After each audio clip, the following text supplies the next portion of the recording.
नमस्कार। अच्छा, कभी सोचा है कि हमारे कपड़े सिर्फ कपड़े नहीं होते, कि वो कहानियां भी सुना सकते हैं। आज हम बस इसी की बात करने वाले हैं कि कैसे एक मामूली सा धागा पूरे भारत की कला और संस्कृति की कहानी बुन देता है।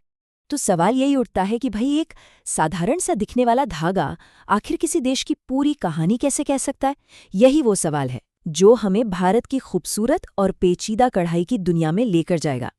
तो चलिए इस कला की गहराइयों में उतरते हैं। भारत का ये जो साझा धागा है ना, ये एक ऐसी कला है जिसे वक्त ने खुद बुना है और इसकी जड़ें हजारों साल पुरानी हैं। देखिए, ये कोई 100-200 साल पुरानी बात नहीं है।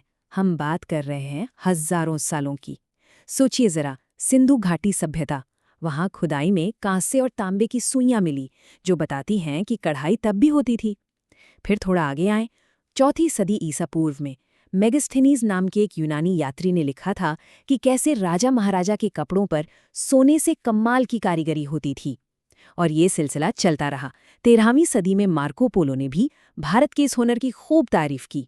और जो सबसे पुराने कढ़ाई के नमूने आज हमारे पास है ना, वो 16वीं सदी के हैं। मतलब उस जमाने की पूरी शानो शौकत इन धागों में आज भी जिंदा है।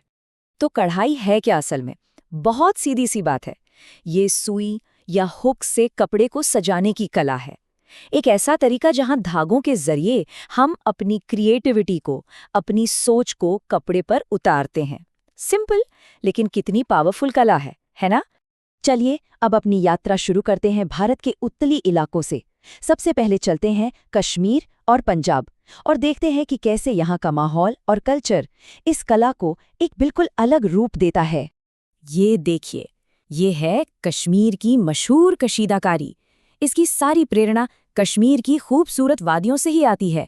और एक मज़ेदार बात बताऊं, इस बेहद महीन और नाजुक काम को पारंपरिक तौर पर पुरुष करते आए हैं। कशीदा की असली खूबसूरती इसके डिटेल्स में छिपी है।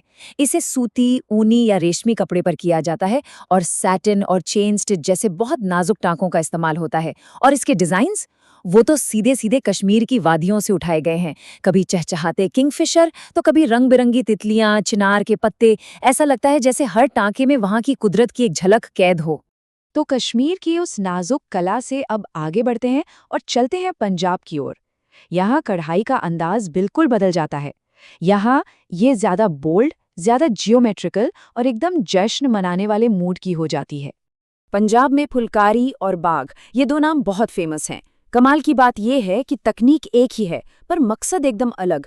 फुलकारी, जैसा कि नाम से लगता है, रोजाना के लिए होती है, कपड़े पर हल्के फुल्के फूल बिखेरे हुए।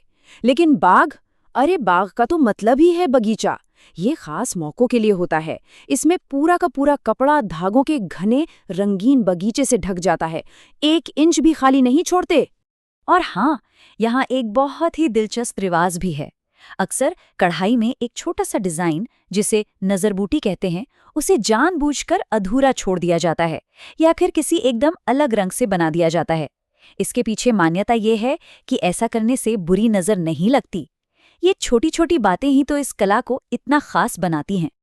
चलिए अब पूरब की ओर चलते हैं, पश्चिम बंगाल। यहाँ हम मिलेंगे कांथा की आत्मा से। ये कढ़ाई सिर्फ कला नहीं, बल्कि पुरानी चीजों को एक नया जीवन देने की एक खूबसूरत कहानी है। ये है कांथा कढ़ाई। इसमें पुराने घिसे हुए कपड़ों को एक नया और खूबसूरत रूप दिया जाता है। इसकी सबसे बड़ी खासियत है इसमें बनी कहानियां। अक्सर इसमें जानवर, इंसान और हमारी रोज की जिंदगी के सीन देखने को मिलते हैं। कांथा बनाने का तरीका भी बड़ा दिल को छू लेने वाला है। सबसे पहले पुरानी सूती साड़ियों की कई परतें एक के ऊपर एक रखी जाती हैं। फिर उन्हें एक साथ एक साधारण से सफ़ेद रनिंग स्टिच से सिल दिया जाता है। इसके बाद उन पर लोक कथाओं और जिंदगी से जुड़े डिज़ाइन बनाए जाते हैं। और पता है उन्हें किन धागों से भरा जाता है? पुरानी साड़ियों के बॉर्डर से निकाले गए रंगीन धागों से। मतलब कुछ भी बर्बाद नहीं होता, हर चीज़ काम आती है। तो अब चलते हैं सेंट्रल इंडिया के नवाबों के शहर लखनऊ।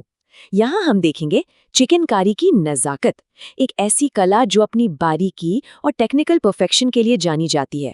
चिकनकारी का असली जादू है इसकी शैडो वर्क तकनीक में। इसमें कारीगरी कपड़े की उल्टी तरफ की जाती है, खास तौर पर हेरिंग बोन स्टिच से। इससे होता यह है कि कपड़े की सीधी तरफ एक हल्की सी, बहुत ही खूबसूरत परछाई उभर कर आती है।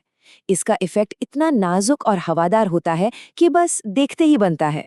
जानते हैं, सफ़ेद पर सफ़ेद रंग की इस खूबसूरत कढ़ाई को सबसे ज़्यादा मशहूर किसने किया?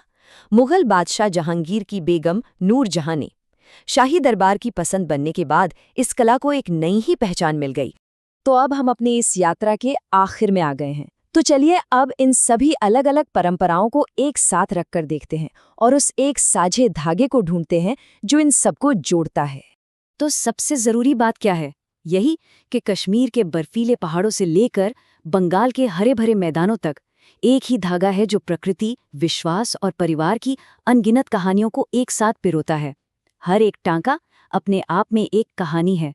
तो अगली बार जब कोई कढ़ाई वाला कपड़ा हाथ में आए या हम पहने, तो एक पल के लिए ज़रूर सोचिएगा कि इन धागों में कौन सी कहानियां बुनी हुई हैं, कौन सी यादें छिपी हैं।